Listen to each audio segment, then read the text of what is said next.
Most horror films have some humor in it, and we're trying to do that as well. Personally, I enjoy it. I enjoy it when if I go to a movie and I'm scared, and then I can laugh a little bit and I can feel something. I mean, I really would like this to kind of be a roller coaster ride of emotions and scares and visuals. So yeah, we are, tongue-in-cheek is probably too far. We're not going tongue-in-cheek, but we're having fun with it. I mean, Jason's going to scare us, and he's going to kill people, and it's going to be really creepy and scary and very visual. But at the same time, we're going to have fun with it and do some wacky things that I think will pay off. Visually, it's simple. I mean, the hockey mask with the two round eyes, the way it looks, it's simple and scary. Because he has a mask, he's evil. He's death. He won't give up. He doesn't stop. He doesn't need to growl or make scary faces or have fangs. I mean, he's just this mask of death that keeps moving forward. We're trying very hard to be, to take Jason and be correct with him, and not to change his character and be loyal to the Jason character. At the same time, I want to amp it up, and I want it to be fresh and new and exciting. So I don't want to lose any of the things that we like about Jason, that scares us about Jason, but at the same time, we want to make it a little different. But in the other Friday the 13th movies, as often as not, the people involved in it were victims. These people in this story have a hand in their future. They are able to save their own lives or not, but they are empowered, they have stature, and they can handle stuff that people could never handle in the older Friday the 13th movies. If you take Jason and you stick him in a summer camp, there's a limit to how many teenagers you can run in and out of cabins and around trees and put them in a rowboat and then put them in a sailboat, or, you know, hide in a truck. But you run out of interesting things to do.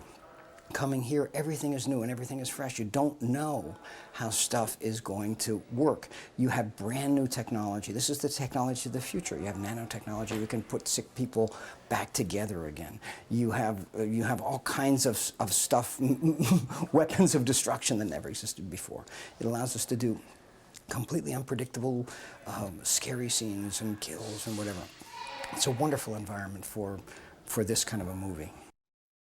I've given a lot of thought to it, and I think it really comes down to its simplicity, that at its core, Jason is the boogeyman. He is the fear of untimely death. And to the extent that you are rooting for him or enjoying his participation, you're facing down your fears and just having it's a safe way to have a good time with things that are scary. I think the Friday the 13th fans will be very surprised, because they will come in expecting a Friday the 13th movie, and they're going to get that, but they're going to get a lot more. She, at one point, was a project leader of, I don't know, a project that was basically trying to kill him, find a way to kill him. They finally caught him and tried to kill him, and of course he doesn't die easily. So it was her job to kind of come up with some ideas of how to destroy him finally, or stop him, or put him away. And accidents happen, and she gets frozen, and as does he, and they wake up a few years later. It's an icon.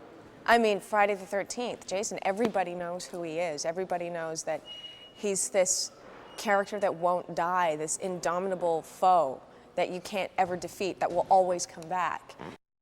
I play KM-14, who is kind of like a science droid. She takes these kids on, she goes along on this field trip to Earth to find artifacts, to kind of see Earth. We find 2 cryogenically frozen bodies, and we bring them up to the spaceship. And I remain kind of a lab tool for part of the movie until things get kind of desperate with Jason, and they kind of alter me, and they tweak me, and I become kind of a killing machine. I become kind of a android with a tick and go after Jason. It's interesting, like I find this more of an action film than a horror film. Like, it's scary, there's suspense in it, and it's scary, but it's not okay, maybe there is gore. Yeah, maybe there is gore, but the scenes that I'm involved in are a lot of action. And because I'm an android, I don't bleed, right? So